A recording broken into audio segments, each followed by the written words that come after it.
Hello friends, नमस्कार। ज्ञान विद्यापीठ channel में आपका स्वागत है। In this video we shall talk about the general science questions which are asked in the BPSC prelims examinations. हम जानते हैं कि बीपीएससी के प्रीलिम्स में सामान्य विज्ञान के तहत 30 क्वेश्चंस पूछे जाते हैं और इस 30 क्वेश्चंस के तहत हम पहला पहला जो हम सेक्शन की बात करेंगे, हम बात करेंगे फिजिक्स की। तो हम ये पहले समझ गए कि जो साइंस के जो क्वेश्चन है वो 30 क्वेश्चन पूछे जाते हैं और ये एक मेजर पोर्शंस है। तो हम पहले बात करेंगे इसमें भौतिकी विज्ञान की। तो बिना देरी किए हुए हम शुरू करते हैं। इसका पहला क्वेश्चन है, हम प्रीवियस ईयर क्वेश्चंस की हम बात कर रहे हैं कि निम्न तत्वों में से किस में न्यूट्रॉन नहीं होता है। तो सबसे पहले हम ये बात करते हैं कि न्यूट्रॉन क्या हो सकता है। न्यूट्रॉन बराबर होता है द्रव्यमान संख्या माइनस परमाणु संख्या। अब हम ऑक्सीजन की बात करेंगे। ऑक्सीजन का क्या होता है 8 16। इसका मतलब क्या होगा, इसमें न्यूट्रॉन की संख्या 16 माइनस 8 इक्वल टू 8 8 होगी। नाइट्रोजन 7 14, इसमें न्यूट्रॉन की संख्या 14 में से 7 7 होगी। हाइड्रोजन, अगर हम सामान्य हाइड्रोजन की बात करें तो इसका होता है 1H1। तो इसमें क्या होगा, इसमें 1 में से 1 गया 0, तो इसका राइट आंसर क्या हो जाएगा हाइड्रोजन। अब हम तांबा की बात करेंगे तो इसका क्या होगा, तो 29 कॉपर 63 या 65 भी होता है। तो उसके अकॉर्डिंग हम 63 माइनस 29 कर देंगे, ठीक है। तो उसके बाद उसमें उसका भी न्यूट्रॉन की संख्या पता चल जाएगी। इस वीडियो की सबसे खास बात यह रहने वाली है कि हम ऑप्शन वाइज भी चेक करेंगे कौन सा ऑप्शन होगा कौन सा ऑप्शन नहीं होगा, ठीक है। उसका एक्सप्लेनेशन हम देख लेते हैं कि हाइड्रोजन का परमाणु क्रमांक 1 होता है साधारण हाइड्रोजन समस्थानिक प्रोटियम, ठीक है। अब जैसे 1H1 को क्या कहा जाता है, प्रोटियम कहा जाता है।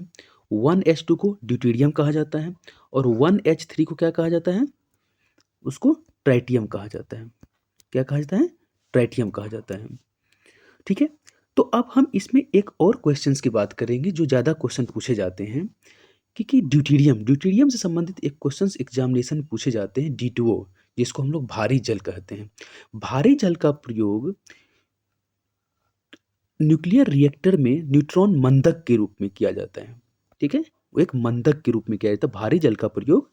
अगर क्वेश्चन ये पूछेगा कि भारी जल का प्रयोग किस में किया जाता है, तो मंदक के रूप में किया जाता है।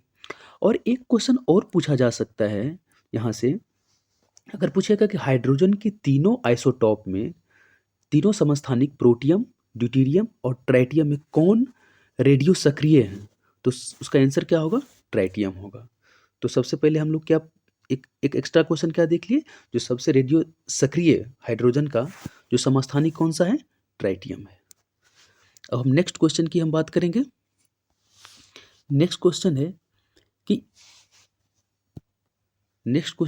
एंगस्ट्रॉम किसकी इकाई है। तो सबसे पहले हम बात करेंगे एंगस्ट्रॉम किसकी, तरंग दैर्ध्य की इकाई है, वेवलेंथ की इकाई है, ठीक है।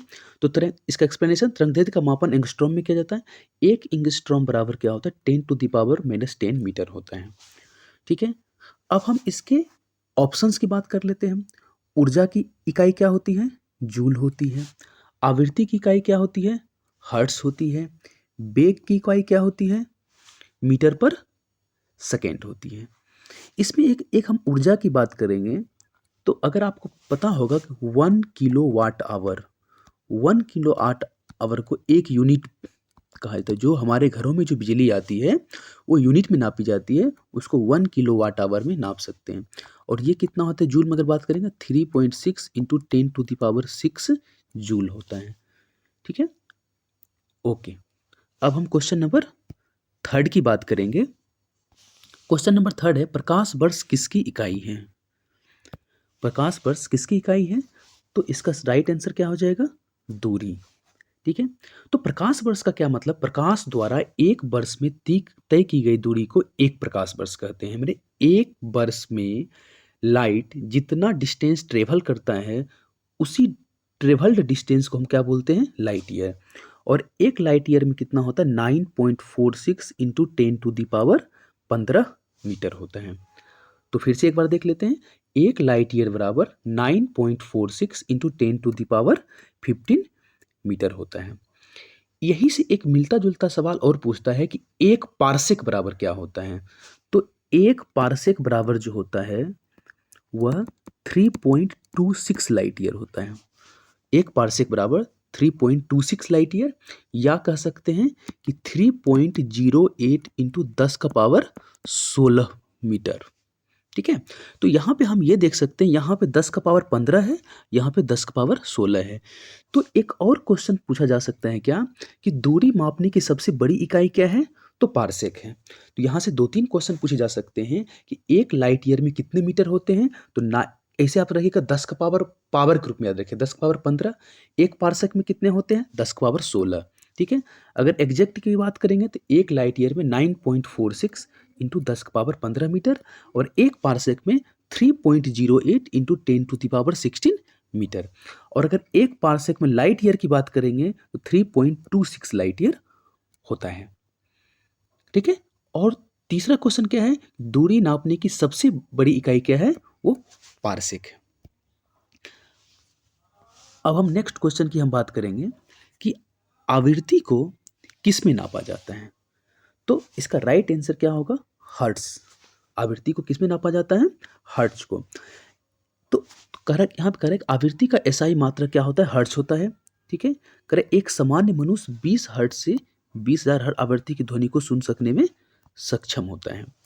अब हर्ट्ज की बात करेंगे तो हर्ट्ज का क्या होता है बताइए? पर सेकेंड। 1/सेकेंड को क्या कहते हैं? हर्ट्ज कहते हैं। क्या कहते हैं? हर्ट्ज कहते हैं। ठीक है?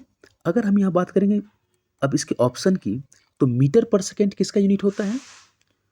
तो बेग का यूनिट होता है और चाल का यूनिट होता है। अगर हम रेडियन की बात करेंगे तो रेडियन किसका यूनिट होता है? समतल कोण का, प्लेन एंगल का यूनिट होता है। ठीक है?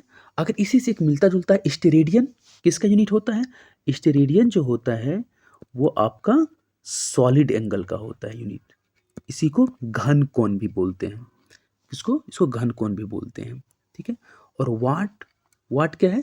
शक्ति का यूनिट है। ठीक है? वाट किसका यूनिट है? शक्ति का यूनिट है। ठीक है? अब इसी में हम एक बात कर रहे हैं कि मनुष्य जो है, एक सामान्य मनुष्य जो है 20 हर्ट्ज से 20,000 हर्ट्ज की आवृत्ति की ध्वनि को सुन सकता है।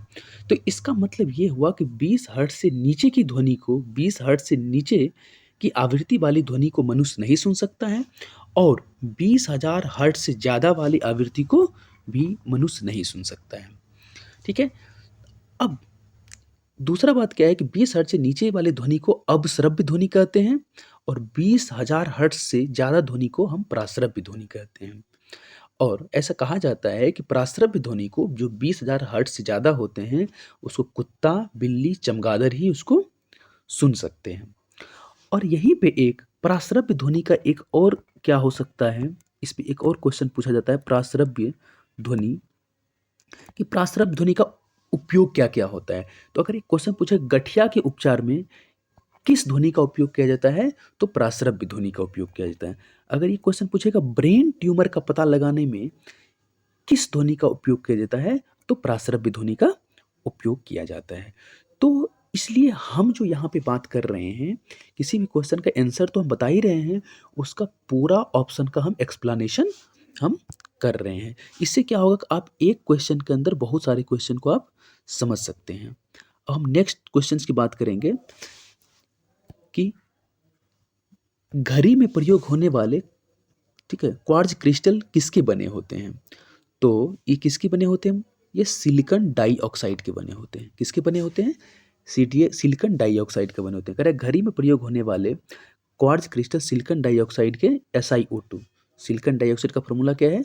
SiO2।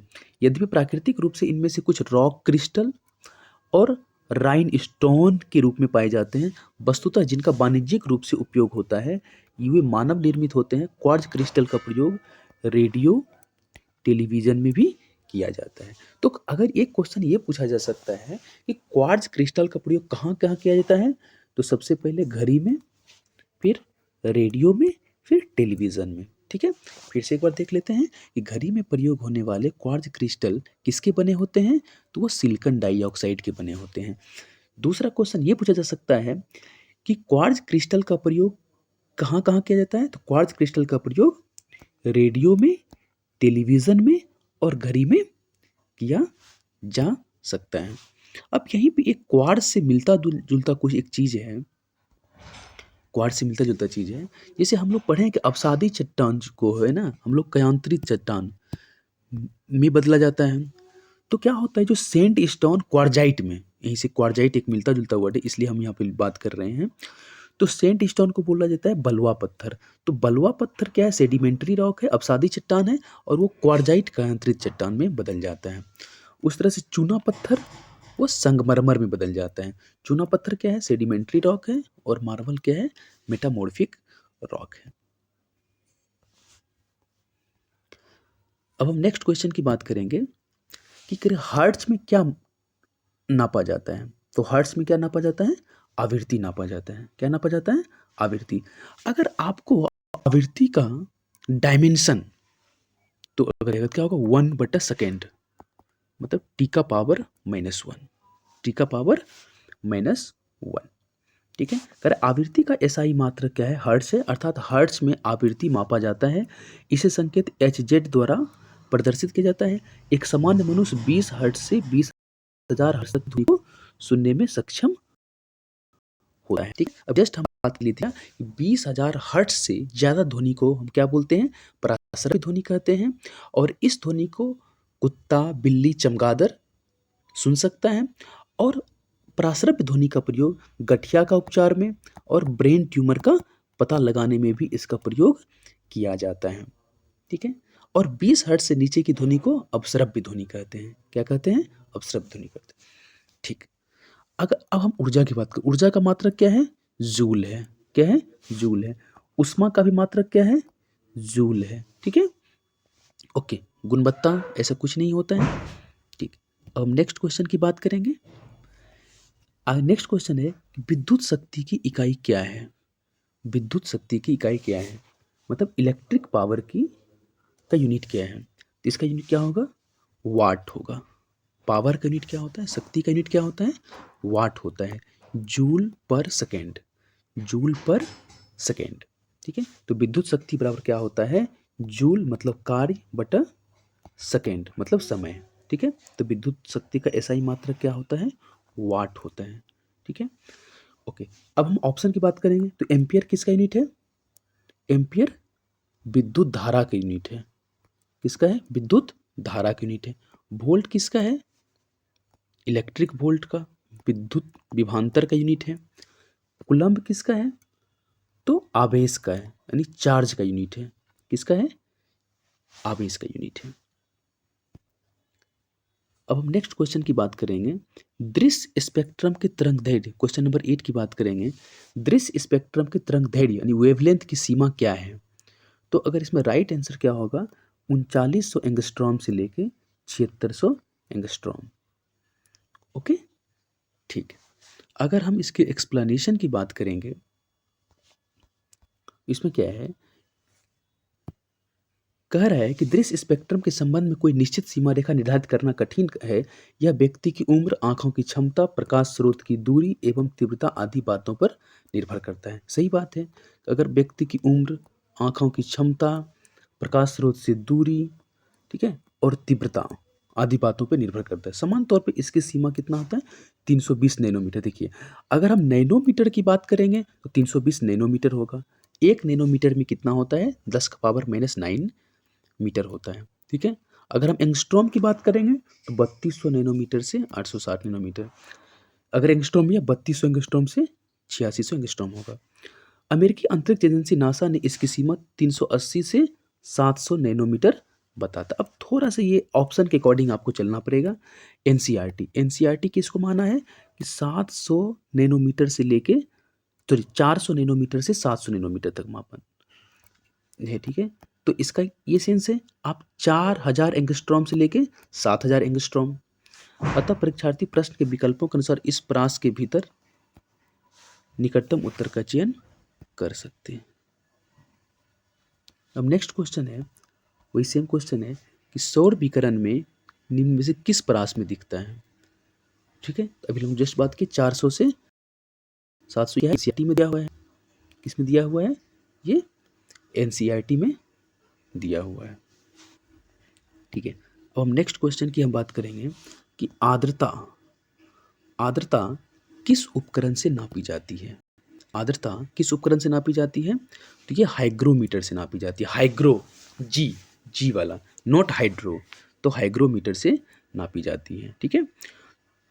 तो इसका एक्सप्लेनेशन क्या है कि हाइग्रोमीटर वायुमंडल की सापेक्षिक आर्द्रता, इसका मतलब रिलेटिव ह्यूमिडिटी, सापेक्षिक आर्द्रता का मापन करने वाला यंत्र है। हाइड्रोमीटर द्रवों की तुलनात्मक घनत्व का अध्ययन किया जाता है। तुलनात्मक घनत्व का मतलब रिलेटिव डेंसिटी, किसका? उसी रिलेटिव डेंसिटी को स्पेसिफिक ग्रेविटी भी बोलते हैं या डेंसिटी भी। इसको याद करने का सबसे अच्छा क्या तरीका है? हाइड्रो में डॉ है तो डी से hydro, D D for density. ठीक है, ओके। तो relative density, density, specific gravity. ठीक है, स्पेसिफिक ग्रेविटी को विशिष्ट गुरुत्व भी बोलते हैं। रिलेटिव डेंसिटी का ही नाम है तुलनात्मक घनत्व या विशिष्ट गुरुत्व। ठीक है, तो हाइड्रोमीटर। अब हम पायरोमीटर की बात करेंगे। तो पायरोमीटर का उपयोग किस में होता है? टेम्परेचर को नापने के लिए किया जाता है, या 800 डिग्री सेल्सियस के टेम्परेचर को नापने में किया जाता है, और वो भी बिना कांटेक्ट के। ठीक है। लेक्टोमीटर दूध की शुद्धता का पता लगाने के लिए लेक्टोमीटर का प्रयोग किया जाता है। अब हम नेक्स्ट क्वेश्चन की बात करेंगे। दाब की इकाई क्या है? दाब की इकाई क्या है? न्यूटन पर वर्ग मीटर है, यानी कि फोर्स बटा एरिया है। बल बटा क्षेत्रफल है, बल बटा क्षेत्रफल है। ओके, ठीक है। अगर किसी तल के इकाई क्षेत्रफल पर लगने वाले बल को दाब कहते हैं। दाब एक अदिश राशि है। सबसे पहले क्या है ये समझेंगे, ये क्या है? एक स्केलर क्वांटिटी है, एक अदिश राशि है। दाब का मात्रक न्यूटन पर मीटर स्क्वायर होता है, जिसे पास्कल भी कहते हैं। इसे क्या कहते हैं? पास्कल भी कहते हैं। अगर पूछेगा कि दाब का ऐसा यूनिट क्या है, तो पास्कल है। ठीक है, ओके। अब हम क्या करते हैं, इसके ऑप्शन की बात करते हैं। तो कहा जाता है कि न्यूटन मीटर है। तो अगर ये क्वेश्चन आपको अगर ये पूछे कि न्यूटन मीटर किसका यूनिट है, तो आप ये क्या बताइए? बल आघूर्ण का है, जिसको कि हम टॉर्क बोलते हैं। Newton metre is a unit of torque, जिसको कि हम बल आघूर्ण बोलते हैं, या मोमेंट ऑफ फोर्स बोलते हैं, टॉर्क बोलते हैं। फिर से एक बार देख लीजिए कि न्यूटन मीटर किसका यूनिट है? Newton metre is a unit of torque या मोमेंट ऑफ फोर्स। ओके, अब बोलेंगे न्यूटन किसका यूनिट है? न्यूटन किसका है? बल का यूनिट है, फोर्स का यूनिट है। ठीक है, ओके। अब कहेंगे हम न्यूटन पर मीटर। न्यूटन पर मीटर किसका यूनिट है? वो पृष्ठीय तनाव का है, यानी सरफेस टेंशन का है। न्यूटन पर मीटर किसका है? सरफेस टेंशन का है। ओके, फिर से एक बार देख लेते हैं। न्यूटन इंटू मीटर अगर बात करेंगे, फोर्स इंटू डिस्टेंस या डिस्प्लेसमेंट। हाँ, एक चीज़ और हम बता, न्यूटन मीटर जो है ना, आप वर्क का भी यूनिट मान सकते हैं, कार्य का भी यूनिट मान सकते हैं। क्यों? क्योंकि कार्य बराबर क्या होता है? बल मतलब फोर्स इंटू डिस्प्लेसमेंट। ठीक है, यस। तो इसका न्यूटन मीटर क्या कार्य का भी हो सकता है, और बल आघूर्ण टॉर्क का भी हो सकता है। और न्यूटन पर मीटर किसका? पृष्ठीय तनाव, सरफेस टेंशन का होगा। ठीक है, ओके। अब हम नेक्स्ट क्वेश्चन की तरफ चलते हैं, क्वेश्चन नंबर 12। फिर वही क्वेश्चन पूछा है कि दाब का मात्रक क्या है? दाब का मात्रक क्या है? अगर हम इसमें हम बात करेंगे कि दाब का मात्रक, तो दाब का मात्रक हमें जस्ट क्या पढ़े कि बल बटा क्षेत्रफल, बल बटा क्षेत्रफल, यानी कि न्यूटन पर मीटर स्क्वायर, न्यूटन पर मीटर स्क्वायर। ओके, ठीक है। तो अगर हम इसमें बात करेंगे तो इसमें क्या होगा? ई ऑप्शन हो जाएगा, किसी में न्यूटन पर मीटर स्क्वायर नहीं है। अब देखिए पहला ऑप्शन की बात करते हैं। पहला है किलोग्राम बटा वर्ग सेंटीमीटर। किलोग्राम क्या हो गया? द्रव्यमान यानी मास। ठीक है, और वर्ग सेंटीमीटर क्या हो गया? एरिया। तो मास बटा एरिया को एरिया डेंसिटी भी बोलते हैं। मास बटा एरिया को क्या कहते हैं? एरिया डेंसिटी बोलते हैं। ठीक है, मतलब नीचे में एरिया आ गया वर्ग सेंटीमीटर या सॉरी, तो इसको एरिया डेंसिटी भी बोलते हैं। अब दूसरा ऑप्शन की बात करेंगे, किलोग्राम पर सेंटीमीटर। तो अब तो यहाँ पे क्या बताइए? मास बटा क्या है? लेंथ है। क्या है ये? लेंथ, यानी मीटर है। क्या ये? लेंथ है। इसको हम क्या बोलेंगे? लीनियर डेंसिटी बोलेंगे। इसको हम क्या बोलेंगे? लीनियर डेंसिटी बोलेंगे। ठीक है, अगला है किलोग्राम पर मिलीमीटर, मिलीमीटर भी क्या है, लेंथ का यूनिट है, तो यह भी लीनियर डेंसिटी हो जाएगा। चौथा ऑप्शन है किलोग्राम पर घन सेंटीमीटर, इसको हम डेंसिटी बोलेंगे, वॉल्यूमेट्रिक डेंसिटी इसको बोलेंगे, ठीक ना। केजी पर मीटर क्यूब, द्रव्यमान बटा मीटर क्यूब, यानी घन सेंटीमीटर बोल दो, घन मीटर बोल दीजिए, ठीक है। बस इस सिर्फ यूनिट का फर्क है, ये किसका होगा, डेंसिटी का यूनिट हो जाएगा, ठीक है। तो फिर से एक बार देख लेते हैं, किलोग्राम वर्ग सेंटीमीटर क्या होगा, एरिया डेंसिटी होगा। किलोग्राम वर्ग सेंटीमीटर बोल दीजिए, चाहे किलोग्राम वर्ग मिलीमीटर बोल दीजिए, बस सेंटीमीटर है, मिलीमीटर है, मीटर, उसको मीटर में चेंज कर सकते हैं, इसको लीनियर डेंसिटी बोलते हैं। किलोग्राम पर घन सेंटीमीटर जो है वो डेंसिटी है, वो क्या है, वो डेंसिटी है। इसमें दाब का यूनिट क्या होगा, फोर्स बटा एरिया, न्यूटन पर मीटर स्क्वायर, न्यूटन पर मीटर स्क्वायर, या इसी को हम बोलते हैं पास्कल, इसी को हम क्या बोलते हैं, पास्कल। वीडियो थोड़ा लंबा हो सकता है क्योंकि मैं इसमें ऑप्शन वाइज एक्सप्लेनेशन भी करते जा रहा हूँ। अब क्वेश्चन नंबर हम 13 की बात करेंगे, क्वेश्चन हम 13 की बात करेंगे, कर निम्न में से कौन सी अदिश राशि है। अदिश राशि क्या होता है, जिसमें सिर्फ मात्रा होती है, जिसमें सिर्फ परिणाम होती है, उसे क्या कहते हैं, अदिश राशि। इसका आंसर क्या हो जाएगा, इसका आंसर क्या हो जाएगा, इसका आंसर दाब हो जाएगा, इसका आंसर क्या हो जाएगा, दाब हो जाएगा, ठीक है। अभी दाब के बारे में पढ़ें, ठीक है। दाब का ऐसा यूनिट क्या होता है, पास्कल होता है, फोर्स बटा एरिया, न्यूटन पर मीटर स्क्वायर। अब बल, बल क्या है, बल हो गया, वेग हो गया, त्वरण, ये क्या है, ये सदिश राशि है, क्या है ये, सदिश राशि।